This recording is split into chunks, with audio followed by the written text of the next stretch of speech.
All right, everything from this point is being recorded. Watch yourself.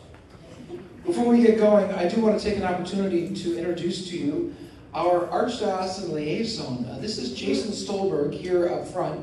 Jason is responsible for a number of parish families, extending from the tip of the peninsula, that's us, all the way down to Shelton, I think, or further. And Lacey and from Lacey and Yelm to the southeast, out to Grays Harbor to the west, north to here to the northern peninsula, as well as everything in between. My primary role is to serve as to consult, to accompany all the parish families as they move through Partners in the Gospel, and then beyond that. I am essentially your representative back to the chancery and back to the archbishop. Also, just on a personal note, I myself am married. I'm a father of 2 daughters, both grown.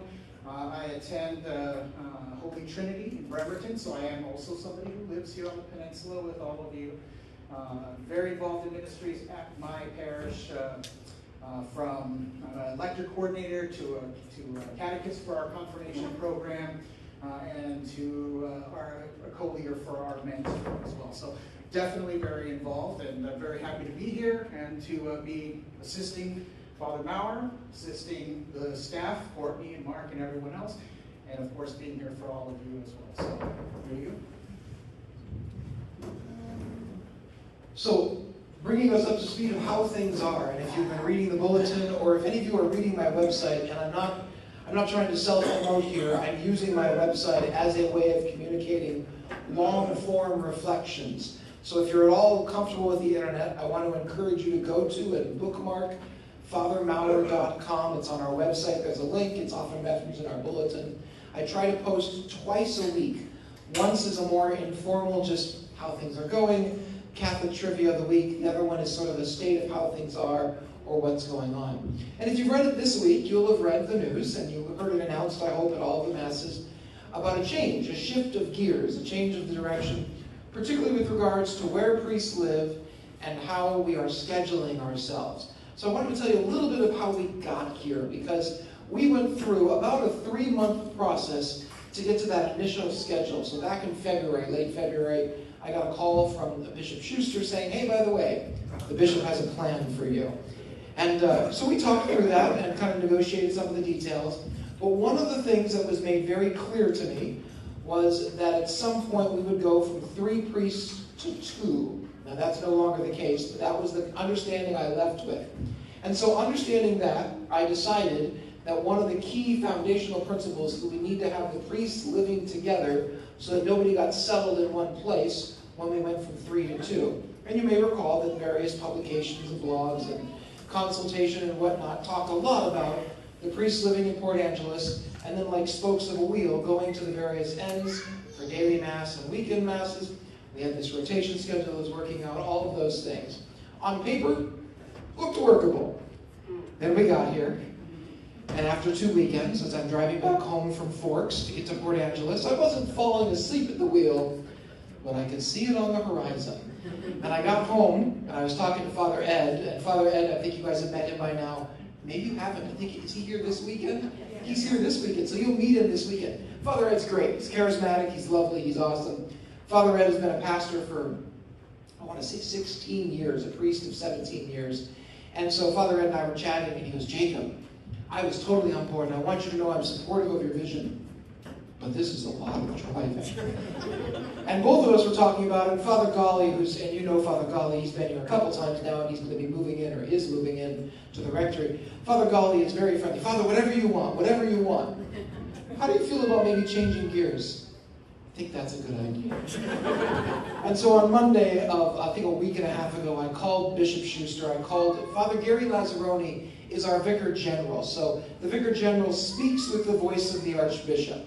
So not that he is the Archbishop, but he has the authority to speak for the Archbishop. I called them both and said, hey, so I'm going to die. And I really think that we need to reconsider moving from 3 priests to 2 priests. I'm really concerned that this is not going to work out.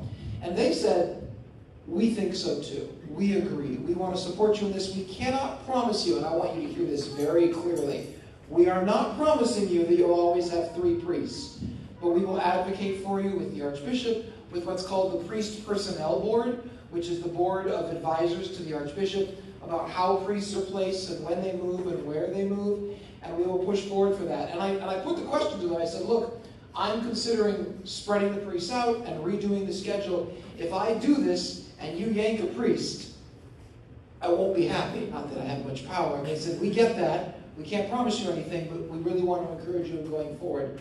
And thus, a week and a half ago, I started making the plans for what we will implement, not this weekend, but next weekend, with Father Gali living here in Port Townsend, Father Ed living in Forks, and me living in Port Angeles. And the idea basically is, even though I'm still pastor, Father Gali's not your pastor, Father Ed's not your pastor, that's me pastor, me boss. So, but the reason I tell you that is because it's also important as pastor that I still, like the spokes of a wheel, go to each end as well, so that there is representation, that I can both minister to you and also have you have the opportunity to see me, to ask me questions, to receive care from me. So once a month, instead of more frequently, but once a month, I'll come out here, and I will come out to Forks, and then during the week we will each be mostly regionally based. Now, because you have some of the administrative staff, namely Courtney and Mark, here at the offices, I'm actually also going to be out here every Monday, so you guys will get to see me if you come at daily masses, or if you're avoiding me, don't come on Mondays, because I'll be here. But that's sort of the basic plan as things go. This is the foundational plan for our discernment for the next 3 years. So this is not necessarily what will be the permanent arrangement, but this is the arrangement upon which we'll be able, I think, to have some real stability to talk about what does it look like to be a parish family? What does it mean to become one canonical parish? What does it mean to grow rather than just try to keep everything the way it is or the way it has always been? And so there may be changes down the road, but it is my hope, and I think that we've got a good plan in this changing of gears, that we won't have to change much, and we certainly won't have to change much soon as we continue forward. So, that was less than 15 minutes. That was 10 minutes. Still a little longer than a homily. I was going to ask you if you have any questions, but I'm going to pause for a second. So here's what I'd like you to do. I've given you a bunch of information. I would like you to take 5 minutes to talk with your tables, to tell each other what questions you're thinking of asking and what things you might like other people to ask. You don't have to agree to anything. You don't have to sign any contracts. You don't have to appoint a spokesperson. So I know that sometimes we have those table talks where only one person gets to talk. Not doing any of that. But if you would spend 5 minutes, I'm going to drink some water. You spend 5 minutes just saying, okay, I think I'm going to ask this, or I think I'm going to ask this, or I think someone should ask this. And then it'll be open season on Q&A. Be gentle. All right? Go.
Speaking of time, all right, so I am very German, so 5 minutes have passed. And besides which, at this point, you've stopped talking about questions, and now you're talking about your garden or the favorite TV show. Let's be real. So what I'd like to ask, just for rules of engagement, is that you raise your hand and wait to be called on. I know it feels a little bit like class, but otherwise, if everyone's shouting out questions, none of the answers are going to be made. If you have a follow-up question and you ask the question, raise your hand while I'm giving the answer so I know to call on you first. So the person who asked the question gets the first follow-up, and then if you have a follow-up to that question, raise your hand, and then I'll try to be as fair as I can. I would also like you, I don't have a timer and I don't have a screen. At one of my parishes, I had a timer on the screen. You got 3 minutes max, all right? So if you go on and on with your question, I have the microphone, so I'm just going to talk over you, all right? If that sounds fair to you, great. If it doesn't sound fair to you, tough. So, anyway, all right, who's got questions? Raise them up, and here we go. You got that quick. Tell me your name, too, if you would. Is there going to be an emergency number for a priest in case we need one? That is a great question. Is there going to be an emergency number for a priest in case you need one? Tell me your name. Jim. Jim, you've given me a softball question that I get to look like the hero on my first one. We just implemented today an emergency line system. It literally went live at 2:30 this afternoon. Now, here's the bad news. Nobody knows the number yet. So, in order to get a hold of a priest in emergency, the only parish you cannot call is St. Mary Star of the Sea. And here's why. You're not the redheaded stepchild. We love you, I promise. You're the only parish that is not tied into the main system that we have in Clallam County. So we are in the process of merging all of the phone systems so that we can use extensions even between campuses. So effective today, if you have an emergency, we need you to call. You can call Port Angeles Parish, Queen of Angels. You can call St. Joseph Parish in Sequim. You can call St. Anne's Parish in Forks, all 3 numbers. And the very first thing you'll get is, if this is an emergency involving death or dying, if this is an emergency involving death or dying, if this is an emergency involving death or dying, not, I really would like to talk to Father, not, I'm really worried about the Christmas Mass schedule, not, I just want to have a nice conversation, because if you call me at 3 a.m. with one of those questions, I will call you back. But if you push 1, it'll then ask you one more question. What region are you in? The Port Townsend region, the Forks region, or the Sequim or Port Angeles region? And based on your choice, it will dial the nearest priest. If he doesn't answer, it'll dial the next nearest priest. If he doesn't answer, it'll dial the 3rd nearest priest. If no one answers, it'll put to a voicemail that we all have access to, and it will then text us and email us with a copy of your recorded message. We're real proud of this. There will be a number, we got it tonight going, so it isn't in the bulletin yet, but we will have the number on the front of the bulletin in all of the parishes starting next weekend. So, yes, don't I sound good? I have an answer, and I'm proud of it, and there it is. So, I'm real proud. Honestly, our PAAs particularly made that a top priority in one of their concerns initially. Like, we don't have an emergency line. And sadly, when I got here, we had 3 different emergency calls where no priest was able to get to someone because of that. So I was pretty motivated myself, because that touches at the heart of what we're doing and who we are. By the way, I noticed some Spanish speakers, and I need to ask in Spanish, ¿Ustedes entienden inglés o necesito traducción cuando estoy hablando? Porque quiero que ustedes están incluyendo. ¿Entienden? Ok, si cambie, o si digo algo que no entienden, háblame. Raise your hand and wave at me. Don't swear. But, so es importante que todos puedan entender las respuestas y quiero incluirles también con sus preguntas. All right, so I may have to translate questions back and forth, just so you know. We'll work on that as we go. All right, who's next? Oh, she got it up next, and then you in the green shirt. All right. Doris. Thank you, Doris. Just so you know in advance, I like all 3 priests. Okay. Here. That's why I want to know, we're going to get the rotation, are we still going to get Father Ed for 1 week and Father and you. That's a great question. Are you going to get all 3 priests over time? According to the new rotation, no. So one of the concessions I had to make in order to allow for the priests to not be doing the driving is I had to put the guys in residence. And so the guy at the far end is never scheduled to go to the other far end and vice versa. Now, your disappointment, I heard that sigh, I heard that so your disappointment is shared by the priest. Father Ed immediately was like, so that means I'm never going to be scheduled at Port Townsend. And Father Gali, who used to live in Forks, was also like, I'm never going to be scheduled in Forks. And I immediately said to them, you guys can switch anytime you want. So I suspect that the 2 of them are going to work out a schedule, but that's apart from me. I told them that's up to them. The schedule I cared about most, and it's not because I'm selfish, though I am, but it's particularly because as your pastor, I need to be in front of you at some point throughout each month, is the first and second week is when I go out to the other parishes. So the first week of the month, I'm going to Forks. The second week of the month, I'm coming to Port Townsend. And the last 2 weeks are my stable weeks in Port Angeles and Sequim. Those guys get 3 weeks at their parishes at Port Townsend or at Forks, but they're free to swap anytime they want, in all honesty. And I can't promise anything, but I can tell you they were pretty interested in making sure that they got to visit the other places as well. Yeah. No, and I'm sorry, that is one of the disappointments. We get the stability, we get the presence, but it also means because we're not centrally located, we don't have the mobility as we would have. But we also don't fall asleep on the road, so there's that piece. Yeah, no, and I don't want to dismiss the sorrow of that too, but I think it's fair to say that Father Ed and Father Gali really do want to be at other parishes as well. Yeah. Thank you, Doris. Father, question from the table. Will we keep our donations here in this parish to pay for all of our expenses and Courtney and Mark? This is a great question.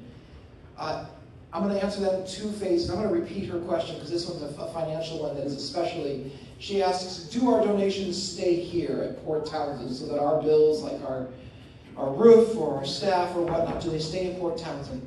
Initially, the answer is yes. Long-term, the answer is no. Now, hear me out before you respond to that because I want you to understand what's going on and why. So, let's talk about the reality as it is at this moment. We are a parish family. Canonically, that means nothing. Canon law only recognizes parishes or not parishes. So a parish family, it just means it's a bunch of parishes grouped together. A parish, I know you all are deeply interested in canon law, so I am your man. I am here to tell you all about it.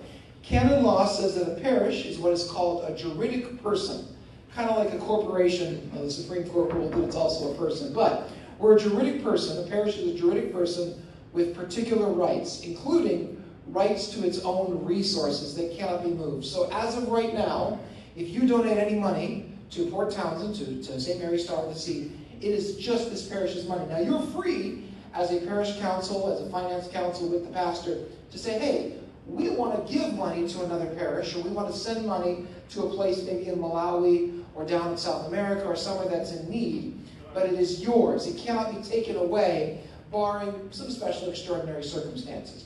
That's the case for every individual parish. Now here comes Partners in the Gospel and parish families. Parish families doesn't change that. But the Archbishop has made very clear that one of the changes that has to take place, not arbitrarily, not because the Archbishop wants to tear down communities, but because it needs to change in order for Partners in the Gospel to work. A conversation that I can answer after this question, but not in this moment.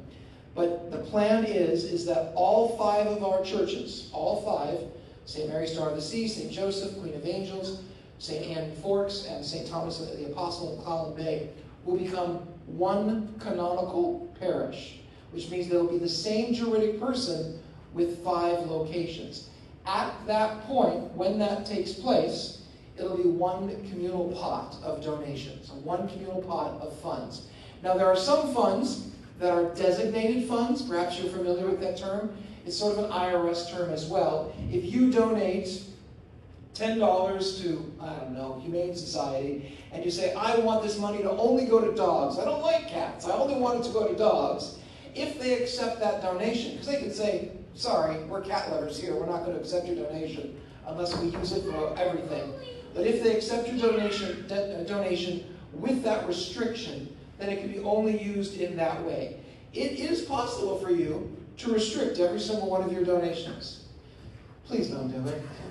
It makes it so hard. And sometimes I've had to say to someone, I can't accept your donation, as generous as it is, because as it turns out, I'm not going to have cat babysitting at the church. And your $100 for cat babysitting during Mass isn't a fund I can use. So once we are, cat babysitting, I'm sure you're very excited about that.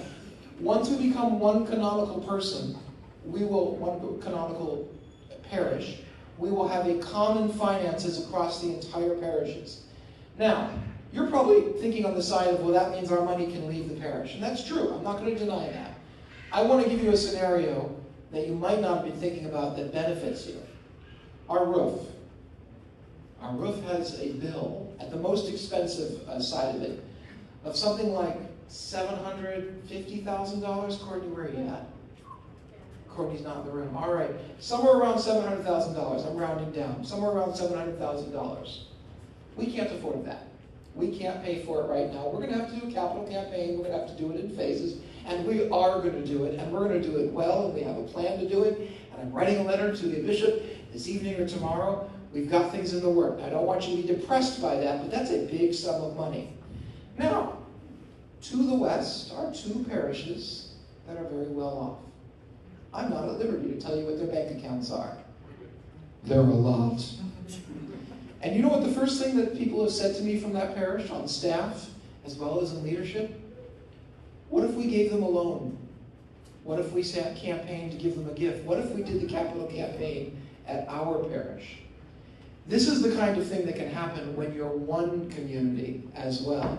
And this is the change that we also need to think about when we look at not just one parish, but a parish family. Not just about money, but also about volunteers or events or programs. Because yes, on one hand, I want to support the parish that I grew up at, the parish I was married at, that I had my kids baptized at, First Communion, the parish that I hope to be buried at someday, all those things. On the other hand, if we can trust, and this is the work of partners in the gospel, there's a lot of admin work, but the heart of the work is trusting that the Catholics down the road are not looking to only preserve what they've got, but also support what everybody else loves and has. And that's a long journey of trust. I don't know what your history is here with the other parishes. I don't know what hurts you might have experienced, where perhaps you felt like the other parishes didn't care about you, or the chancery didn't care about you, or the bishop didn't care about you. But much of the work that we will be doing in this time is demonstrating to each other that we care for each other's community, even though we're not members. Now, I'm not going to embarrass them, but there are members of other communities here who came here tonight just so that you would know that they cared about you. And I suspect it's occurred to you as well, that at the next town hall, you might go and do the same. So yes, to answer your question in the most long-winded way possible, you are very welcome. Yes, there will come a day when funds that you donate at one parish could be used at another. And the work of what we have now for the next 3 years is to build up a trust so that we truly not just are sort of saying, well, I'm going to put my faith in it, but we go, no, I can trust that money that goes here or goes there is going to benefit us all, and that I will be cared for, my community, the church that I love will be supported, and that we will see the fruits of that, even if it means sometimes it goes out beyond the bounds of what I'm used to. Any follow-ups to that question? Because that's a big one, and I get it. I answered it that well? The question is still money, right? That was her question. What about, and what about funding for ancillary organizations, for example, St. Vincent de Paul? That's a great question. So parish groups are under, I'm sorry, let me repeat your question just so everybody who might not have heard it. He asked, what about parish groups? Is kind of what you're asking. What about parish groups that have their own funding or whatnot?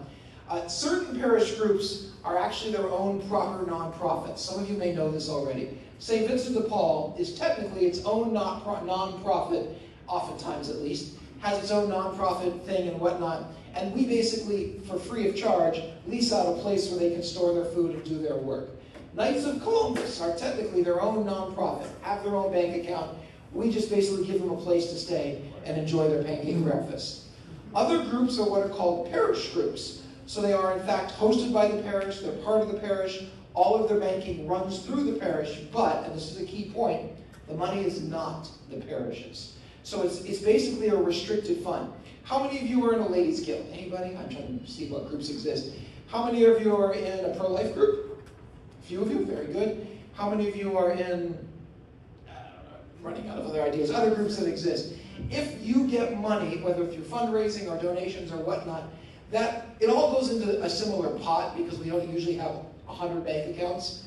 Although I've had some. One assignment I had 32 bank accounts.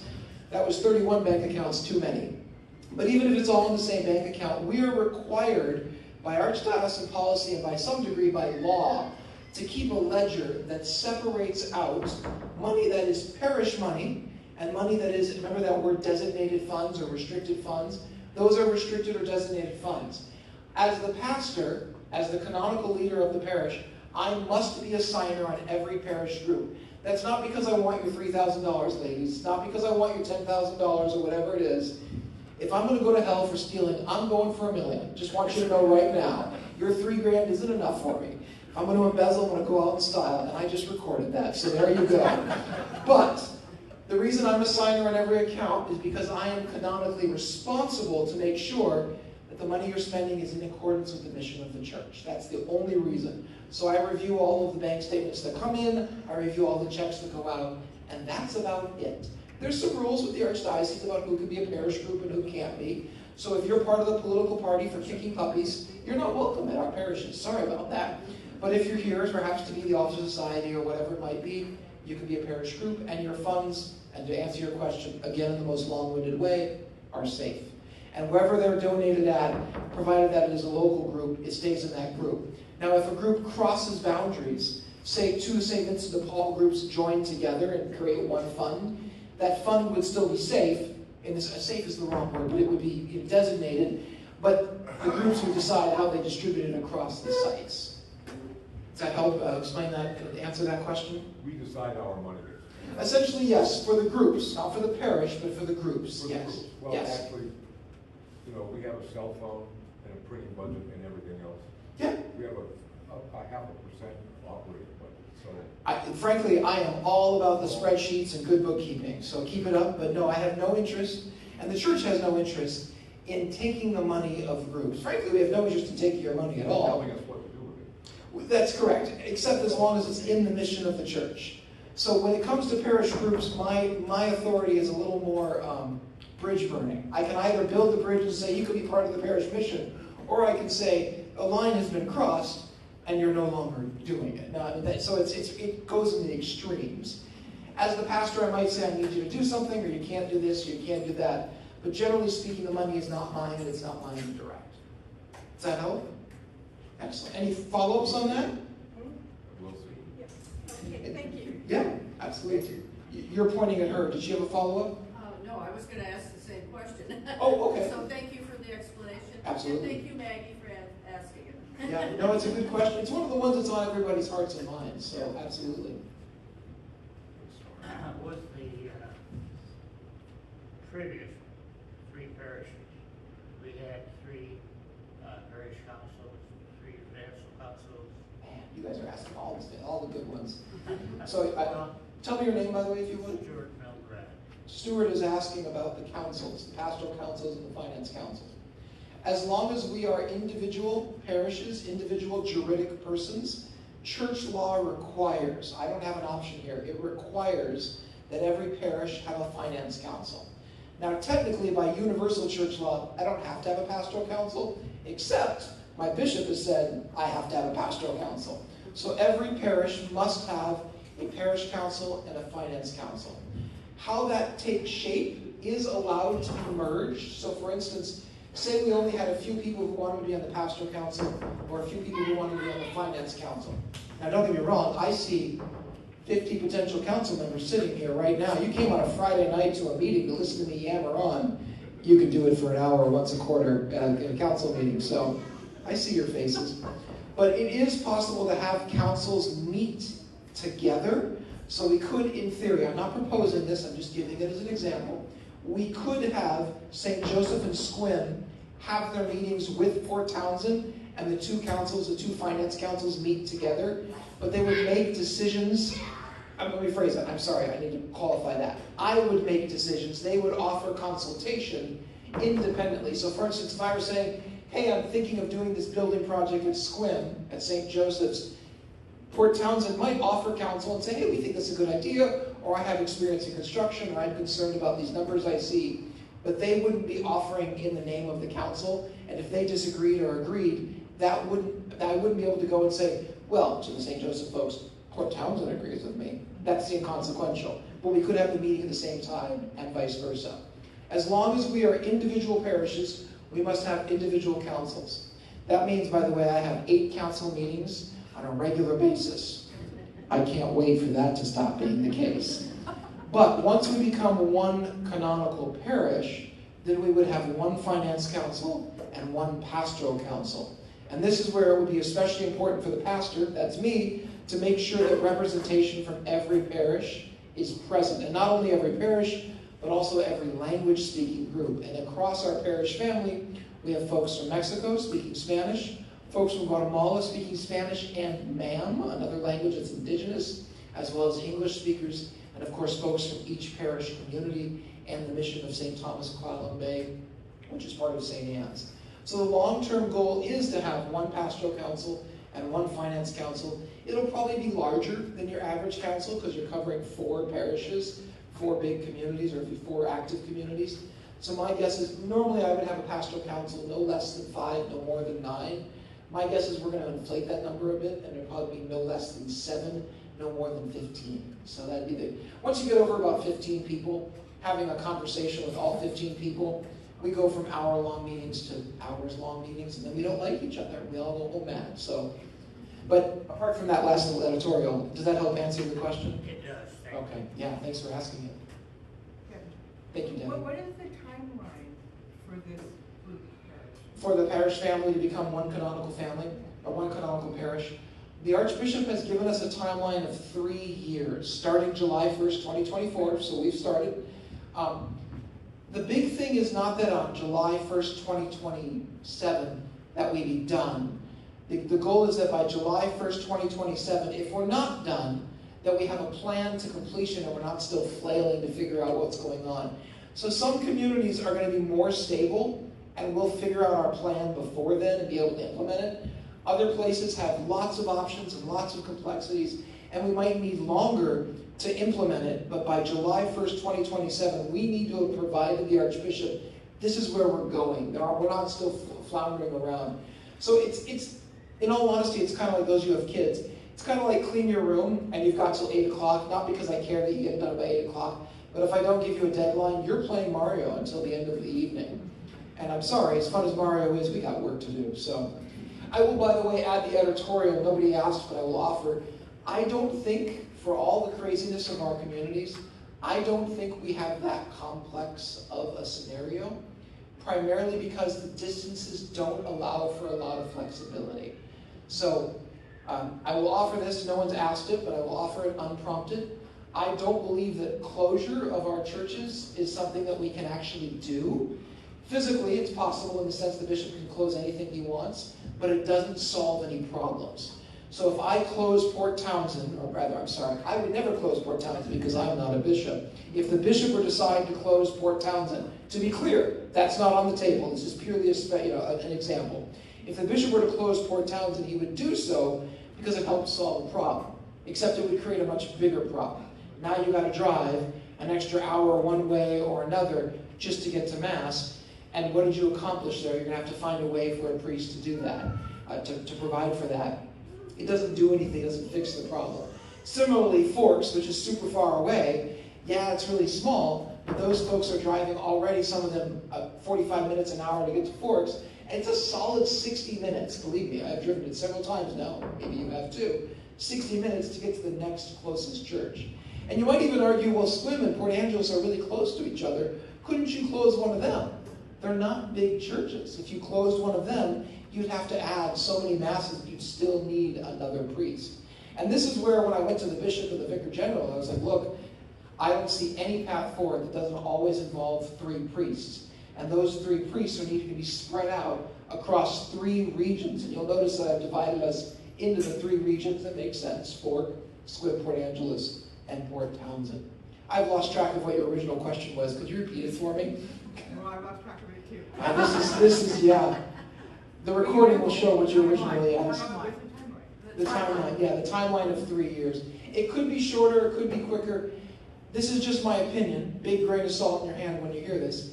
I suspect it will be quicker, not because we have lots of changes to make, but because our big work is mostly going to be learning to trust each other, to learn who we are, and be able to go, okay, we are a family, we can trust that we're a family, and then begin to implement that. Not so much that we're going to see radical changes to which parishes stay open or which parishes close, because again, that isn't really applicable to us. It would take something catastrophic, like the earth opening up and swallowing our parishes, and then we would build a new one, because we would need it. I'm sorry, what's that? Have you heard about the Cascadia Fall? I have. I'm so very excited. How many of you have, don't raise your hands, how many of you have gone to confession recently? Confession schedule's in the bulletin. See you there. Yes. A few weeks ago during Mass, the first inklings that this changes was all going to happen, they made it sound like the priest living in community was very important to the priests. It is. And now it's been kiboshed. Are you guys okay? And is there going to be a priest here often enough that we could have a Bible study? So those are two questions. I want to repeat both of them just beforehand. Your first question was, with a little bit of the context that you said, initially one of the primary things that we promoted, and it's true, is that priest living in fraternity is a really important value, a really important principle, and especially given the challenges of this assignment and the distances, and the distance from all of our family and friends, just to get off the peninsula, to get an hour or more if your family lives not nearby. Living together was a crucial part of being able to support each other. And so you said, how are we doing? I will just answer that first part. That's really sweet of you. Thank you for asking. We're doing pretty well. We talked about this. A couple things that you should know about priests, if you don't already. We're kind of like children. I'm sure you're shocked to hear this. We like doing our own thing. I mean, I think all of us do. And so it was an interesting thing to talk to Father Gali and Father Ed. On one hand, we love the idea of fraternity. On the other hand, I don't want to share my bedroom with the other guy. And of course, we're not in the same bedrooms with the house or whatnot. So it's been an interesting thing to talk about, and at least I'll speak for myself, to reflect on one hand, I lived alone for 5 years in my last assignment, and suddenly I have a house with suites, so we each have our own suite currently at Port Angeles. And so we only bump into each other when we want to bump into each other. But I won't deny there's a little bit of the, kind of get the house to myself. That's nice. But there is also that, I like being around people, as I hope is evident here, and I like being around brother priests. And we did talk about how we're not going to be able to pray together in the morning, every morning. We're not going to be able to have dinner on a regular basis each week. So what we are doing instead, we are staggering a return schedule. So because guys are spread on the far ends, Port Angeles is still the hub in that regard. And so the second and fourth Thursday of the month, we're going to come together in Port Angeles, unless we decide to meet somewhere else, but in Port Angeles, for dinner, for evening prayer, for hanging out. And then on Friday, it'll also be an opportunity to be with the school kids at the parish school in Queen of Angels, to visit the classrooms and whatnot. So it is reduced. That's one of the concessions we had to make as well. In addition to that guys crossing all the way over, and the schedule you mentioned about all the priests making the rotation, one of the concessions we personally had to make was the ability to have that fraternity. And so we are going to be pretty conscious about it, and it will mean that on certain days of the month, the second Thursday and the fourth Thursday, you won't see us because we're going to be getting together just for fraternity and hanging out.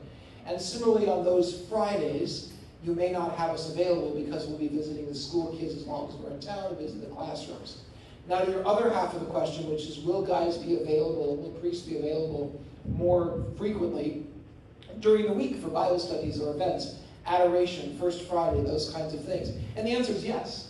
In fact, we were just debating this week, we're kind of panicking a little bit about the Thursday get-togethers because we realized if we did our priest fraternal nights on the first and third Thursdays, it would preclude having First Friday devotions, which would seem like something we could restore with the spreading out of the priest. So we really are trying to stagger our fraternal time so as to offer other opportunities in the parish. Now, each regional priest, I've given them almost complete freedom to get involved in the things that they want to get involved in. So, where, for instance, I'm a liturgical guy, if you've seen me at Mass, you know that I love to talk about Berettas and where the priest sits and why we stand and what we chant, and you're going to hear lots more of it if you haven't heard it yet. It just fascinates me. Father Gali is more of a homebound visitor. He was talking about how his heart is really in visiting people in their homes, having dinner with them, as well as going to those who can't come to church. He's your man, by the way, for emergency calls. A story that I'll share about him. Before I came here, Father Randy went back to the Philippines because his visa expired. And so it was him and Father Peter, and then a replacement priest only on the weekends. And Father Gali was living in Forks. And they got a call, emergency call. He made his way. And I think it was in Sequim. And the PAA, John Nolan, out on the Clallam County side, called up Father Gali and said, hey, I hate to ask this of you, but there's someone who we think might be dying here in Sequim. Would you be willing to come out? It's an hour-and-a-half drive, solid, middle of the night from Forks. Father Gali got on the road immediately, came out, brought communion to him. The guy died in a state of grace because he came out there. That's his passion. That's what he loves doing. Now, not to say that Father Ed doesn't like homebound stuff, but if you've ever been around Father Ed, the guy's a charismatic, loves healing masses, healing prayer, very much in touch with the Holy Spirit and calling on the Holy Spirit for healing and wholeness in life. I'll give you a little bit of preview of things you're going to hear over the next week. Father Ed is working on something he's calling the Festival of Praise out in Forks. He's already got some guest speakers because he's been in a parish for 17 years. So he's already got some of his friends who are going to come out to Forks to have this Holy Spirit charismatic thing. Incidentally, by the way, I've already told Father Gali, we're not going to sit by and let his parish be holier than our parish. So let the games begin. We're going to make sure our score on holiness is better than their score in Forks. More about that later. But the reason I bring those examples up is because each of us priests, as I think you know, have different interests and different passions. Which isn't to say we're not open to your passions, but you may find that what I do in Sequim and Port Angeles during the week is going to be different than what Father Gali does here during the week, or Father Ed. And so part of our job is to be open to what you might be interested in, and to hear you and respond to where your desires and needs are. And part of the invitation for you is to see kind of the different character of the priests. And I know you've experienced this. You guys had a rotation of priests for quite a bit when Father Peter had to go back home. So you know that each priest is different. And for that, I'm sorry, too, in the sense of some of the whiplash that I'm sure you've experienced. So hopefully this will allow for some steadfastness, too. That was another long-winded, you're sensing a theme, another long-winded answer, but did that help answer what you were asking? We're hoping. Okay. All right, before I go back to some people who've already asked questions, so I want to give other people who haven't had a chance to ask. Young lady up front and then in the back. Yes? I'm Georgia. Thank you, Georgia. And reading what you printed this week, Yes. my big interest is I know that either St. Joe's or St. Angel's is going to use their vigil mass. And your suggestion as an example would be, well, this is the history. We have been registered parishioners at both St. Joseph's and St. Angel's. And in both parishes, at least when you're going, the big mass attendance is the vigil mass on Saturday and the 11 or the 10:30 mass on Sunday. But your suggestion is the person, parish X, would have the vigil mass on Saturday and then the 11 o'clock on Sunday. Mm-hmm. So try not to feel, because I think I know who's going to end up with what. I have a sort of crystal ball from the last few years. We don't allow crystal balls in the Catholic Church. Watch yourself. I'm partial to either. All right, tell me your theory. Okay, and then the Y Church has the masses at 7 o'clock and 9 o'clock. Mm-hmm. That's a double penalty. I hear what you're saying. Do you mind if I repeat what you said, or was there more to the question? No. Okay. So she's talking about, and again, FatherMaurer.com, not just trying to be self-promoting. I write a lot on there. And you can print it out. I put a button on there for printout, by the way, because I got so many people who are like, I don't like reading on the screen, so there's a button to print it out. By the way, there's also a button to translate it into Spanish, if you'd like. It's Google Translate, so brace yourself, but at least it's something. After announcing this weekend about the move of the Vigil Mass back to Port Townsend, particularly because of your public transportation problem, that was one of the foremost things I was made aware of very quickly. And so long term, I knew we were going to have to revisit that. But in order to do that, I have to cancel one of the Vigil Masses between Port Angeles and Sequim. And folks might ask, why don't you didn't ask this, but I'm going to do the context a little bit before getting to your piece. Folks might ask, why don't I do 2 Vigil Masses? And the reason is canonical, canon law, here we are again. A priest is limited on most days to 2 Masses, including a Saturday. The exception is on Sundays and holy days of obligation. If the bishop gives permission, and he has, then I'm allowed to celebrate 3 Masses. But Saturday, always 2 Masses. If I have 2 Vigil Masses, I can never have any weddings, any quinceañeras, any other special occasions on a Saturday. And so locking a priest into 2 Vigil Masses means that a lot of other very important things cannot take place on the day. And so I'm unwilling to have more than 1 Vigil Mass. Technically I could do it. I want to acknowledge that. I'm making a decision there. But I am unwilling to have 2 Vigil Masses, primarily because I need the freedom to be able to offer another Mass for other events that aren't super common, but are common enough. And you never cancel a Vigil Mass. You're never going to call up and say, well, they're getting married, so I'm going to do a marriage. You don't have your 5 o'clock Mass. That poor married couple's getting run out of town for their honeymoon, so we're not doing that to them. So that's the context. In my blog, I posted a scenario, and I do want to acknowledge, and I think you did as well, this was a scenario. This is actually not a proposal. I've tried to make that clear, and I'm sorry if it wasn't. But it's a scenario whereby one parish has a Vigil Mass and me with a later morning Mass, and another parish has the 2 early morning Masses. And you make the point that usually most people go to the Vigil Mass the night before and the late morning Mass because sleep is lovely. Someday when I'm retired, I'll get to experience that again. You're welcome. So, and all I would say to that is I'm not actually wedded to that example. I don't have a horse in that race. I want to discern with the communities, and this is why we're going to take some time. I want to discern with the communities which Vigil Mass is more crucial, because we really are going to have to do that calculus. And then which Sunday Masses ought to go where. The only criteria I have, full disclosure, is I am unwilling to have 1 Mass here, and the other Mass here, and the other Mass here. I love you all, or at least I'm coming to love you all. I don't love you that much. I'm not loving you to martyrdom unnecessarily. I know I just said a terrible thing, Becky, but so you have this look of shock on your face that I would say such a thing. So I want to minimize driving to a reasonable amount because it is a half an hour between parishes, and that's a half an hour that is taken away from coffee hour or greeting people before Masses, and honestly, it's draining as well. So what I will insist is that the 2 morning Masses be in sequence at one location, and then 1 morning Mass be separated. Now you make a great point, and in honesty, I hadn't considered that, so that'll be something that we do. But I want to be very clear, I have no preconceived ideas of which Masses are going to go where, particularly on Sunday. Like you, I have some thoughts about how things might go, but I am very, very sincere, and I know I have to prove this because you don't really know me and you don't have any reason to trust this until the evidence comes out.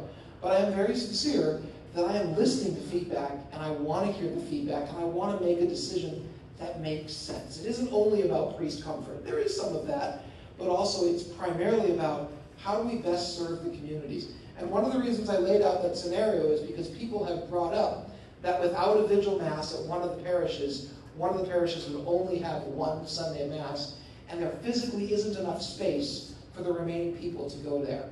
I also want you to notice that that means that priest, mostly me, is maxing out his canonical Masses that Sunday.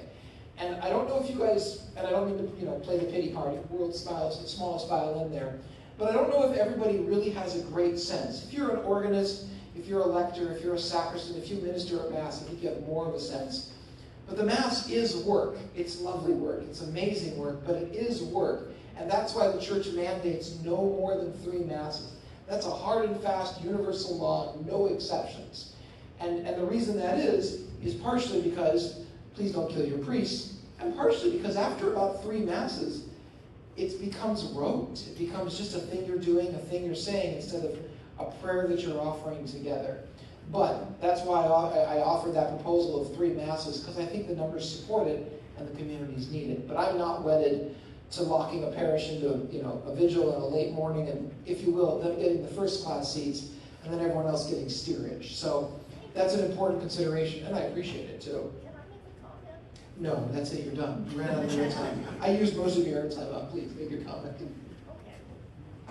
Having lived rurally with mission churches and everything else, in ways it makes sense, you do have that new remodeled rectory. Yes, in St. Joseph's. That is, and home and home together. I put it in as my own. Whoever has the vigil mass, that the priest stays there, get up in the morning, say the morning mass, and then he only drives back. I leave it to the priests. I will tell you that most of us are homebodies. And I know that Father Gali has already expressed, I'm not promising anything, he'll obviously discern, but he's already expressed a preference to do the vigil mass and then drive back here, so he doesn't have to drive in the morning. But the Sequim rectory is absolutely going to be a way station for any of us who need it. I'm not going to tell you about it tonight, but I have a whole plan for the Sequim rectory as well that's kind of exciting. But we're just going to call it Father Maurer's retirement plan. It's not what you think. I'm not claiming it as my own. I want to do a charm campaign for future priests and future pastors, but for that you're going to have to read my blog next week, fathermaurer.com. All right. I'm sorry, did that answer your question sufficiently? Thank you. You had a question in the back. I've been out of town ever since Father Peter was here. So Well, welcome back and surprise. But I'm concerned that we would still have Spanish Mass available because we have such a vibrant Hispanic Thank you. community here. Yeah. That has really made a difference. And I don't know if What's that's gonna going to be happen? something that is a part of the plan. No, that's a very important point. The Archbishop was very clear, that we priests, we pastors, are to maintain the language slots. That's my language, but the language slots. So if a Mass is an English Mass, you can't substitute that for a Spanish Mass. If a Mass is Spanish Mass, you can't change that to another language. Now, we could shift them around so that maybe the 11 o'clock English becomes the 8:30 English and the 8:30 becomes, they could swap places. But if a parish has a Spanish Mass, there has to be a Spanish Mass offered there.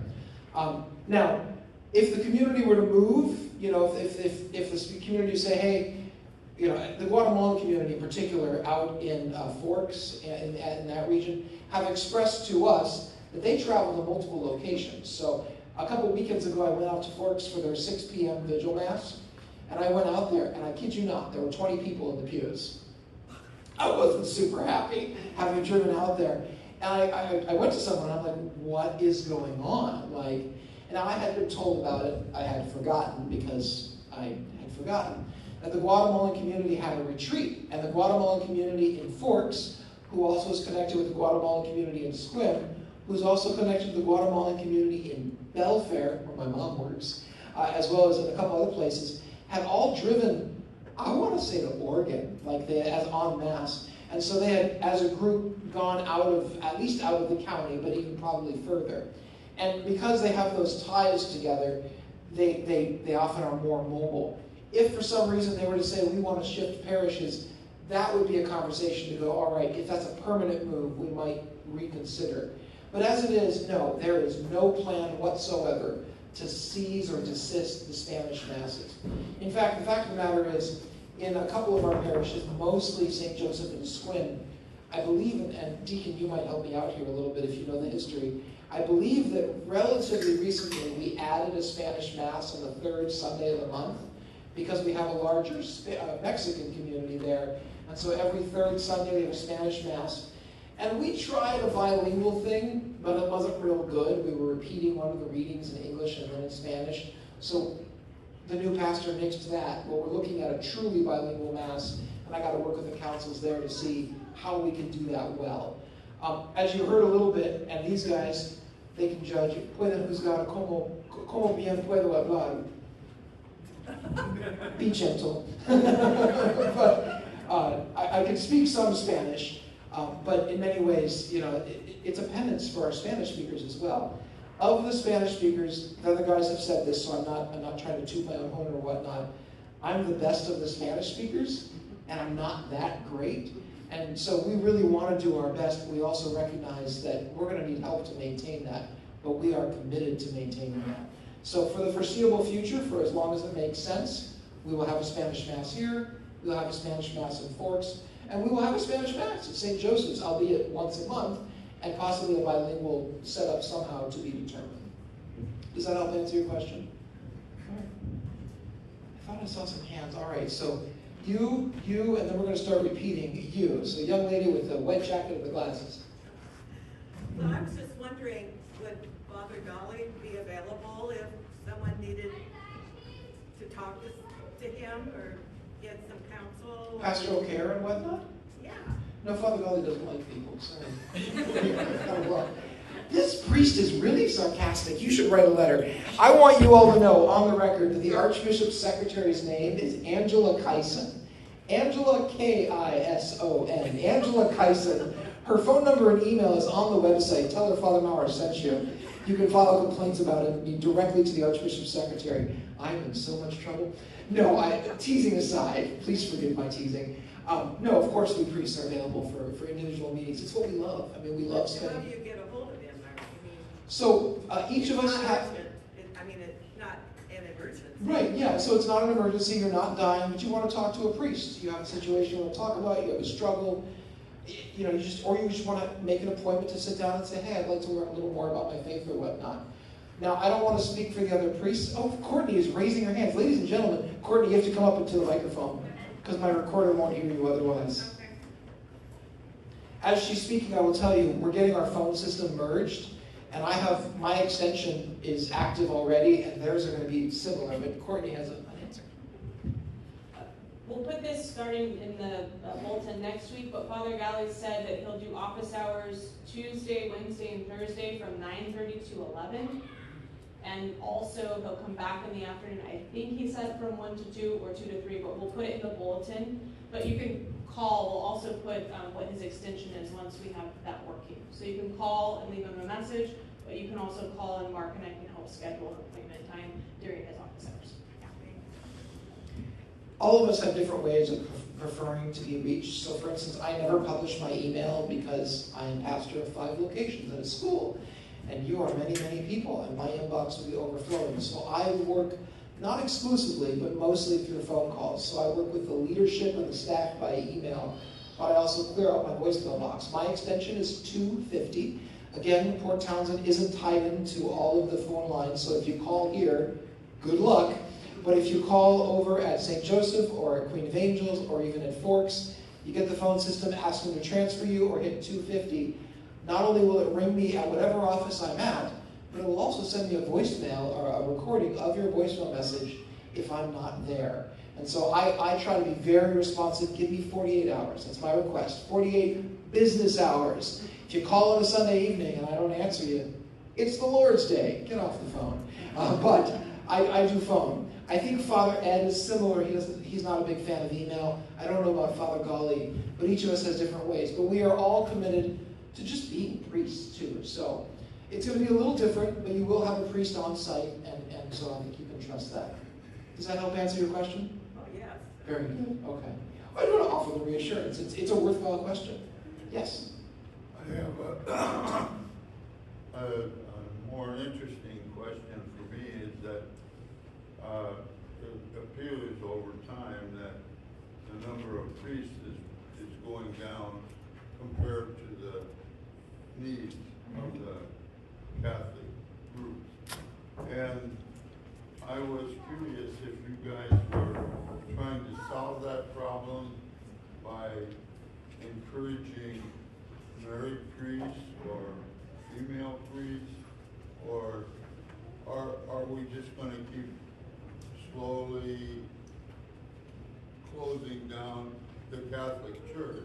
Okay. Because nobody wants to include leaders from Sure. And I know that's not your responsibility, but all I'm saying is that if we continue down this road, I'm going to die before we're at the end of it. But it'll be a beautiful funeral. but the sad thing is that the young people and stuff will find other churches or places because there's drive around town and there's a church on almost every corner. Do you mind if I repeat your question just so everyone can hear it? So he's asking, tell me your name again, I'm sorry. Bernie Arthur. Bernie's asking about what are we doing about vocations? What are we doing maybe perhaps to advocate for married priests or women priests? And if we continue down this path, isn't it likely that we're going to just run out of priests and Bernie will have a funeral mass perhaps without a priest? You're in good hands, I promise. Stick around a while though. So a couple of things, I mean, you've asked a couple of facets, so I'm going to kind of try to address them one by one. The first two are pretty straightforward. The Pope, the current Pope, the previous Pope, the Pope before that, in fact, every Pope beforehand, has consistently said, and this is an important distinction I want to make in my answer, has consistently said that we are not able to ordain women. Not that women don't have the talents or the gifts, or frankly the leadership, as we often see with many leaders in our church, but that Christ himself made the decision about how people serve in the church, and it's not up to the church, it's not even up to the Pope to change that. So that doctrine is not something that is changeable, and it's been reaffirmed many times. So, as you rightly point out, it's not my bailiwick anyway, so no, I'm not agitating for that kind of thing or whatnot. Now, married priest is what's called a discipline of the church. The male priesthood is what's called a doctrine or a dogma of the church, a teaching of the church. A discipline is something that's a practice that can change, and it is possible to have married priests. I want to paint a picture for you about married priests. Look, first of all, who's marrying this guy? Be honest. Setting aside that little tidbit, but also, who's marrying this guy who's driving over 1,000 miles every 2 weeks? Who is on call to go to the hospital? Now, people can do it. I'm a military brat. My dad was out at sea and deployed and whatnot. Who's marrying this guy who makes $50,000, $55,000 a year? Anybody want to give father a raise? I'm looking at $100,000 for kids. By the way, I'm going to be a faithful Catholic man, so I'm having 10. By the way, with my 10 kids, I want to make sure that I go to their plays. I want to make sure that I'm there for the important moments. I want to be there when my little girl decides that she wants to go off on a recital. I want to be sure that when my boy goes camping, I can go. Are you willing to give me the time off so I can be with my kids? Absolutely. I appreciate that, but I don't have enough priests to make substitutes right now. It'll make the priesthood much more I join the rest of the world. I want you to consider the cost of having married priests, and think about how we're not making those costs now. I'm not debating you. Shush! I have the microphone now. So I'm not actually weighing in on what I care about, because at the end of the day, it's not my decision. But I want you to know that married priests is not as simple as we change it and suddenly priests appear out of the woodwork. There's real practical things that come from that. And the discipline of the church demands currently that priests be celibate, not because we're anti-sex or we're anti-marriage or anti-children or we like our priests miserable. We're not miserable, by the way. It's a lovely life. But we want our priests to be radically available at any given time. We want our priests to be able to give you the attention as best we can. The discipline of the church has a spirituality to it that is unique to celibacy. Now, what are we doing? You asked, because you asked an important question. What are we doing about this? Oh, no, I'm not asking you. I'm going to tell the answer. You can put your hand down. So, this is my time, young sir. My wife, 65 years as a priest. No. I meant what I said. So, I'm going to speak louder now. So, what we're doing about priesthood, what are we doing? We are needing, all of us, this isn't a problem Father fixes, or Bishop fixes, or Pope fixes. This is a problem all of us go, first and foremost, where do vocations come from? They come from God. It's not a bad answer, Becky. It's the wrong one, but it's not a bad answer. Vocations come from God. And to be encouraging all of us to be discerning God's call. I don't think any of you are called to priesthood, no offense, but I think you've discovered your vocations at this stage of your life. But calling on God to make his call more known, to invite others to consider the call of God. There are some young boys in this room now, and I'm not saying that they're called to priesthood, but to pray for the young men of our parishes to be considering God's call, to be considering how our parishes are welcoming and assisting in families to be in church, to be evangelizing to our communities, to be going out and proclaiming that we love being Catholic. Not just because we like it and it's our favorite flavor of religion, but because it makes a difference in our lives. It makes a difference in the life of the world, because the Catholic Church is the sole source of the fullness of the truth. And that we believe what the church teaches, and we want others to know that that truth isn't a chain around our necks or a collar to keep us enslaved, but in fact it's something that liberates us from sin and despair, from the brokenness in our lives, and we've got a treasure that we can share with other people. And to be perfectly honest, to be perfectly blunt, both your priests and the laity haven't been great at proclaiming that. And perhaps it's been because of discouragement, perhaps because it's somebody else's problem, but now we meet your moment of crisis. And now is not a time to say, we're going to radically change what we believe or how we do things, but a time to say, we need to be faithful, and we need to invite other people. So what are we doing? We're buckling up. We're getting to work. And by the way, if you know any young Catholic couples, tell them to go make babies. I hear it's fun.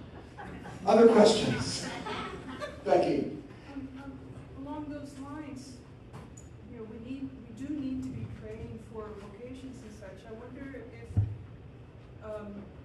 we could consider the possibility of making Eucharistic adoration more available. Yeah. And even if it means just that, for example, at St. Joseph's, that the church is open from 9 to 2 or something like that. Yeah. I'm new to the area and I didn't know that. Yeah. That would be nice to have that in the bulletin. So if it's not out on the monstrance, but I can still come into So the come to church. the door before the It'd be nice tabernacle. to know that. Yeah. But also, I wonder if consideration could be given to the possibility of having communion services so that we actually do have daily services. So one yes and, oh, sorry, was there one? Well, that was it. Okay. I think with the there's power in the Eucharist, Yeah. and it makes our prayers more powerful and effective. I mean, that's been the case where I came from. It's just a total explosion. We have 2 seminaries that are overflowing with seminarians, and that could be happening here too. So to repeat what you said, so you were talking about the power of the Eucharist and the necessity of exploring options for adoration and proclaiming that our churches are open, even if the Eucharist is not exposed. And then you propose the idea of more communion services so people can at least receive communion. I'm going to start with your last piece, because it's an important piece. I'm going to start with a negative. Brace yourself, all right? Communion services aren't the answer. The church is very clear about the reception of communion. What is the point of the Mass? Go ahead and raise your hand if you want to answer that question. I'll call on you. What is the point of the Mass? It is the sacrifice of the Lamb. It's the sacrifice of the Lamb. It's the offering of the sacrifice to our Heavenly Father. One of the dangers, and Becky, I don't mean to pick on you, I apologize. I've already picked on you for your poker face earlier, so now I feel a little bit of guilt.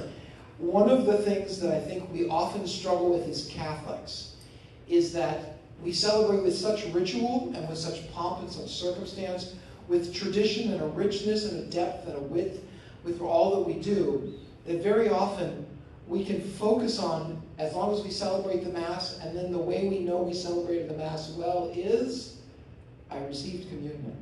I was able to receive communion. And there's a danger in that. Now don't get me wrong, the Eucharist is the source and summit of our faith. This is written right into our catechism. But very often we forget that the point of the Mass is the offering of the sacrifice and our participation in the sacrifice, which is culminated in our reception of communion. But communion should always be attached to the celebration of the Mass. And so the Church actually very strictly restricts the celebration of communion services, except in cases where there's dire need. Now, I want to admit, this seems like it might be dire, but it's not actually as dire as perhaps, for instance, those countries where the priest only shows up in town once a month, consecrates 2,000 hosts and says, see you next month, after celebrating 100 confessions, 1,000 marriages, I'm reversing that, but lots and lots of sacraments. So communion services are not the answer. So I want to start with the negative because I want to end on a positive. Spending time Right, thank you. Spending time with the Eucharist is part of the answer. And adoration before the monstrance, adoration before the tabernacle, spending time in prayer services, coming together for different devotions in churches, those are all things that do not require a priest. We could have adoration every day with the monstrance, every single day for every single hour, and never have the priest show up, or I should give credit, or the deacon show up in a bit. And we could never have a cleric show up and still have those things. There are some restrictions. So you can expose the monstrance or oppose the monstrance in what's called simple benediction or simple reposition. But all of that is possible with lay leaders who've been properly commissioned and properly trained. Much of this lies on, and I don't mean to come in here and say, get to work. I mean, I like teasing about that, but I'm not here to tell you you're not doing enough. But I want you to consider and pray about what might the Lord be calling you to. Not all of us can do all things. Not all of us have the physical ability or the time or the transportation or the freedom. But what would it look like if each of us said, I'd like to be part of something that is prayerful, that is fellowship, that is time spent together, whatever it might be, and explore how I, with a few other people, if we do solo projects, that often means the project fails when I get sick or can't do it. But what if I paired up with 2 or 3 other people and started a holy hour once a week on a Friday in the evening or a Monday in the morning? What if I had a group of people who have a rosary group? What if I had a few people who went out and perhaps visited homebound? I fill in the blank, whatever it might be. The source of parish community is the community itself discerning how we might do new things or do old things and put ourselves before the Lord. And I think you're onto something, Becky, with regards to spending time in front of the Blessed Sacrament, but also at the same time animating ourselves to go, how can we build community? It's one of the reasons why I wanted to have these town hall meetings, not because I'm the greatest speaker, not because you really came here for me, but because this is the opportunity for us to get to know each other, to both share what we believe and what we're struggling with and where we think things are going to go, and then to walk out of here, I hope, a little more animated. There's a plan. Maybe not Father Maurer's plan, but the Lord's plan. There's things that I could do or I could pray over, and then to go out and do those things and the next month get together in Forks next week or next month and do the same thing and continue to grow. And I think that's how, to kind of tie that back to the earlier question, I think that's how our vocations grow and our parishes grow. But I also think that this is a generational thing, and I don't mean one generation versus another, but rather we're going to see progress incrementally over 1 or 2 or maybe even 3 generations. And so part of it is not giving up, but also not expecting that results are going to happen even with the next 3 years. On the flip side, we may be surprised what happens over the next 3 years. Does that help answer your question? I apologize. I think the next question was over here. You're very well hidden behind this young man. He makes a great wall. Oh, no, I was going to blame him. Yeah, no, I was going to say it was his fault, but we'll blame you. That's fine. Are we going to have more times for confessions here at St. Mary's? Yes, you are. Father Gali, so your bulletin has an error in it, and it's the pastor's fault. I thought that I had gotten, it's in the pastor's notes, you'll see a little table that's color-coded for each location. I thought I had gotten the extra confession times in, and Father Gali snuck in an extra one before one of the masses. So yeah, we're going to be adding confession times. And then I can tell you, for myself, I don't like penance services. I don't like to have like one Advent penance service and one Lent penance service. Because to my mind, here's my logic. You can argue with me afterwards if you want. To my mind, if you have one penance service, you miss it and that's it. So what I like to do is over Advent or over Lent, add extra confession times every single week. So I know for myself, during Advent and Lent, I'm going to be offering evening confessions an extra 2 or 3 times a week for the 4 weeks of Advent and the 7 weeks of Lent, and then looking at perhaps offering a regular evening confession at Sequim in Port Angeles. I'm going to be encouraging Father Ed and Father Gali to consider that for their own places. I can't promise when those times are, because I'm trying to give them freedom and latitude to discern what works best for them and what works best for their community. But we all love confession, and we want you to go to confession. And we want you to feel good about going to confession too. This isn't about guilt trips or making you feel bad. It's about you walking in peace in every moment of your day. So in general, yes. In specific, I don't know what it's going to look like. Father Gali's on top of it though. All right, this is the 10-minute mark. I want to warn you on that. I'm willing to stick around afterwards a bit, but we're coming to the close. Yes? I think one of the things that's missing in the revival of the church is generation of excitement. Say that last word. Generation of excitement. Of excitement, yeah. And what am I referring to? Father Peter had a very successful program of Bible study, and we really got into it. And it was exciting.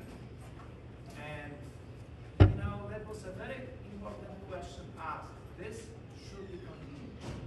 because this is the way to which some of us relate, maybe not everybody, Sure. but some of us is. And I want, for example, to suggest some program that was very successful in my previous parishes, and it was Catholicism 101. Okay. It doesn't mean to be led by priests, but it would be appreciated. You took the words out of my mouth. Keep going, please. So, for example, what do you talk about in Catholicism 101? You talk about church history, you talk about very fine points of church philosophy. For example, You've got 30 seconds for your example, by the way, and then I'm cutting you off. Yes. You know about scientific proofs of the existence of God. They do exist. We have Father Spitzer, who's a prominent scientist, astrophysicist. So how exciting is it if you really realize that your faith is based in reason, not only in faith? So my point is that we should start programs like that. You should be open to initiatives like that, because these generate excitement. And I want to affirm, we are open to it. Absolutely. I also want to affirm, these don't always require priests. And the big thing they require, it's always a hard thing in any group, I mean, any of you who are part of a group, it requires people who are willing to not just show up, because a lot of people want to show up. It requires people who are willing to lead.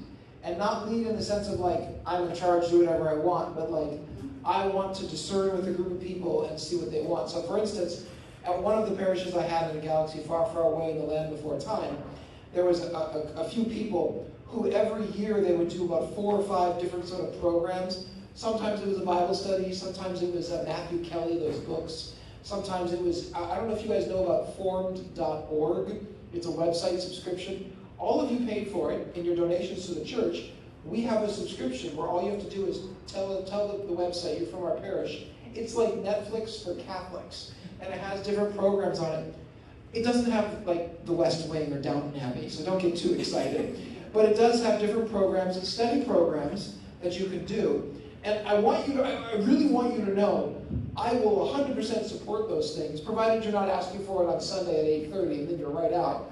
But if you want to do those things, part of the thing that we need, because you're right, not only do we not always need priests, but the priests can't always do it. We can only be in one place at a time.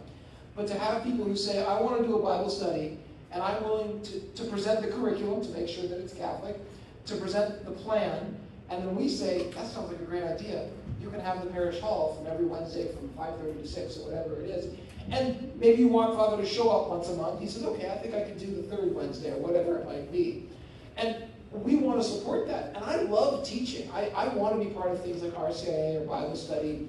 I also want to be part of things like a game night or whatnot or a movie night. So we all have our own passions. Anyway, I'm responding much further than the 30 seconds I limited you to. But yeah, I think that's all very good things. I would encourage you, I'd encourage all of you, to present those things with a bit of a plan. It doesn't have to be a huge plan, but with a bit of a plan to go to Father Gali and say, hey, it's not just my idea, it's my idea with a couple other volunteers. We're willing, here's the word, to take responsibility for getting this off the ground. And if you're willing to help with that, we're willing to facilitate getting you the facilities, getting you a microphone or a TV screen or a room, a place where you can get together and have some snacks and do the thing. And it's a great thing. It's a good idea. And I know that's no promise. I realize that I'm giving you some assurances without any results. But I want you to know that those are the things that we're on board with. I mean, we like them too. It's part of what got us to the faith. And for people who like to watch movies, there are some very exciting movies with very important Catholic content. Yeah. And I did a thing at my last parish where we had movie nights, and they weren't always Catholic movies, but they were movies with Catholic themes. And then we talk about, like, what was the theme of that movie. So, for instance, Queen Latifah. Anybody know who Queen Latifah is? All right, here's a Christmas movie you have to watch. The Last Holiday by Queen Latifah. There is one scene with a crass remark. Please don't watch it with your 8-year-old grandchildren, all right? Just don't. I forgot about the scene. I invited some families. It was very embarrassing. But it's a good movie. It's fun. Queen Latifah hams it up and whatnot. But it has some interesting themes that you could talk about afterwards about living life and what would happen to face your mortality and how we might change from that experience of facing death. Is it a religious movie? It's Queen Latifah. It's not a religious movie. Is it a good movie? 100%. Is it the best Christmas movie ever? Yes, it is, and if you say otherwise, you're a heretic. But there are some good movies out there that aren't Christian, that are actually worth watching and using as a springboard for conversations. And it would be fun to have movie nights in every parish. I think that'd be awesome. But those are things like that. All right, I've got 4 minutes left, and I thought I saw 1 or 2 hands. Oh, y'all got scared at the last minute. Why did you bring him? What's that? Why did you bring the guy from the diocese? Why did I bring him? We expected him to talk. Shut up now. Father Maurer, how did your talk at Port Townsend go? Well, they told me to shut up. Noted. Jason offered to come as offering to answer any questions where it might seem appropriate or relevant. I'm not trying to hog the stage or whatnot. We were a new guy. I thought he was going to give a presentation or something. I don't believe he planned on one. No, didn't plan on one. Okay. Yeah? My bad. There you go. Yes? So, it looks like it's not going to be pertinent for us anymore, but one of the things that I was wondering about, and it might be pertinent for other places, was that before, when Father Peter was here, we had like 8 masses that you could have intention for. I'm so glad you're asking. And yes. so I was kind of thinking, about the story about there's a, it's 5 o'clock somewhere kind of thing. Well, we have a priest saying mass somewhere. Was kind of where we were, and we could have had intentions for however many mass our pastors said. Yes. And it'd be a list from Port Townsend, a list from Sequim, or whatever. And so, but it might still be pertinent to where it's kind of important to, have an intention. So, some of you who are eagle-eyed on the bulletin will have noticed that I have reserved 3 Mass intentions every Sunday. So you're no longer allowed to ask for Mass intentions at the Vigil Mass, the first Sunday Mass, or the second Sunday Mass. And if we do a third one, that will be reserved as well. So the Vigil and Sunday Masses are reserved to the pastor. And here's why, and then I'll tell you the rest. The Saturday Vigil Mass is always going to be for the faculty and staff of our parishes. So the teachers and the staff of our parishes are always going to get a Mass because they're taking on a lot. The first Mass of Sunday morning at every single location will be what's called a pro populo Mass. Don't shout it out, but how many of you know what that means? The deacon knows, and so does Courtney. The pro populo Mass is Latin for the people, and the full phrase is for the people of the parish. As a pastor, I am required by canon law every Sunday to offer at least 1 Mass for the people of my parish. Now, if I have multiple parishes, I only have to say 1 Mass, because I can't say 5 on a Sunday, or even 4. But I have the other priests also offer a pro populo Mass, so there's always going to be 3 Masses on Sunday that are for the people of the parishes everywhere. And then the third Mass, what did I make? Oh, I made, I made the third Mass for vocations. Our third Mass is always for vocations. So all 3 of those Masses are reserved every Sunday, so we have the same intentions across all of our parishes, and we have the same intentions that are good for all of our parishes. They're not exclusive to one parish. The rest of the week, Monday through Friday, you may ask for intentions to be offered at the daily Masses. Unfortunately, at Clallam County, we have a bit of a mess with some Mass intentions that need to be sorted out, and right now I had to suspend that. That's not perpetuity, but it's such a mess that I actually have to enlist the bishop to sort it out. So that's not I guess it's not super relevant to you, but right now, Mass intentions in Clallam County are frozen until we sort that out. So we've got a little bit of things to work through. Here at Port Townsend, unless I'm mistaken, and Courtney, shout out if I've got this wrong, I think that we have about half and half of Mass intentions that are filled and Mass intentions that are blank. Is that accurate?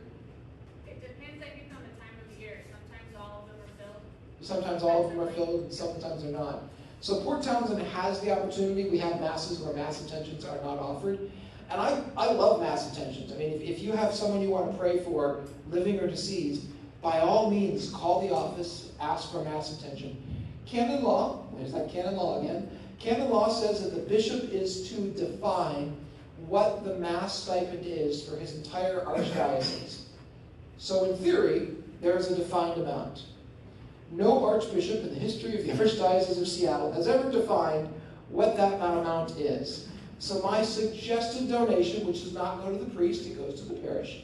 My suggested donation is between $1 and $10 per Mass, is what I suggest. Mass intentions may only be offered for people. This is a careful distinction that isn't always observed in practice. So you cannot offer a Mass intention for a cause, even though sometimes parishes will do that. Masses are for people. Masses are for people. So you can offer a Mass for seminarians or for your family or for different groups, but for people, living or deceased. You can offer them for groups of people, but you can't say, I'm going to offer Mass, I'm making up your name because I forgot what it is, Billy Joe and Mary Sue and Michael, like just 3 random people. It has to be for a family, for a group of people, or whatever it might be. So there's a few restrictions, but otherwise, you are invited, and I'm eager to have you offer Masses for particular people. Whenever I get a Mass that doesn't have an intention, I get to choose what it is. So sometimes I get to do that. But yeah, absolutely. That help answer your question? All right, we're over time. I will allow one more question if there's one that's just dying to be asked. You guys want to go home? Oh, wait, no. Last one, welcome in. Yes, I have one question. And I'm an older guy, and I like stability. And I'm sure that some of the questions that were asked, some of these people also like stability too. Me too. And there's one question I have for you, Father. How's your back? How's my back? You guys have been super gracious about my request to not stand far away.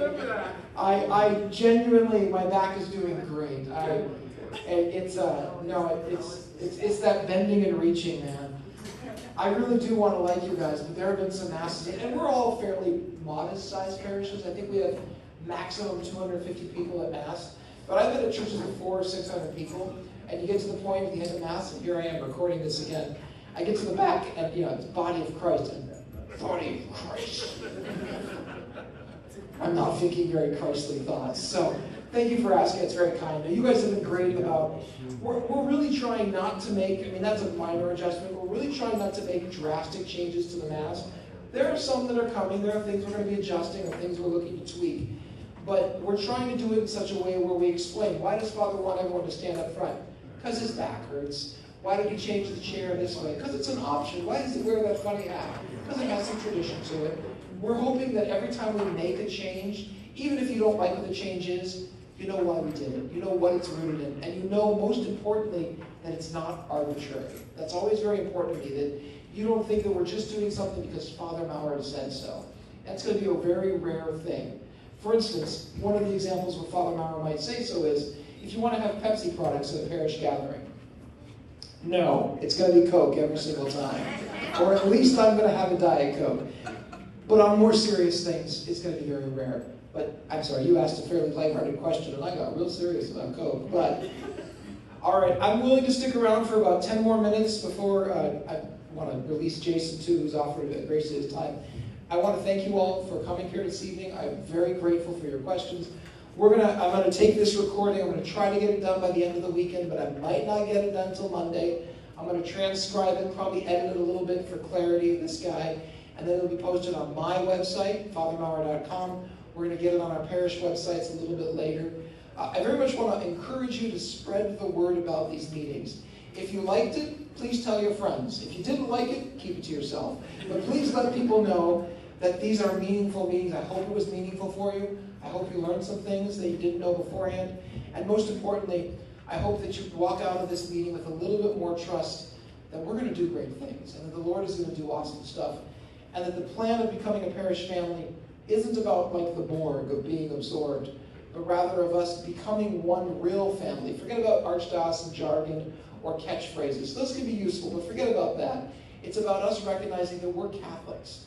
And we're sharing one common baptism, we're celebrating one common Eucharist, and the Lord's giving us a mission, and it's not to die, and it's not to close, and it's not to decline.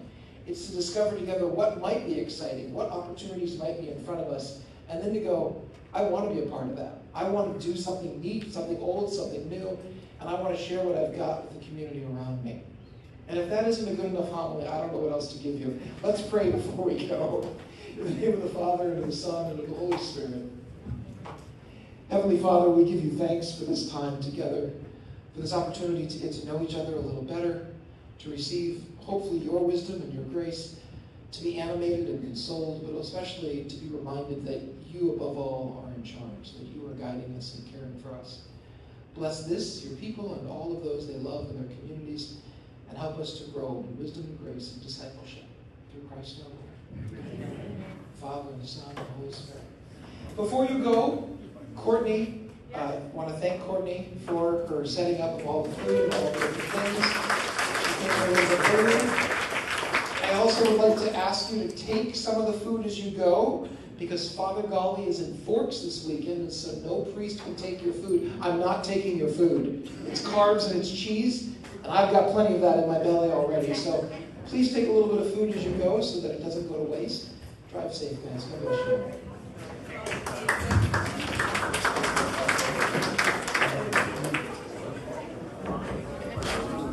I'm so glad to hear that there's another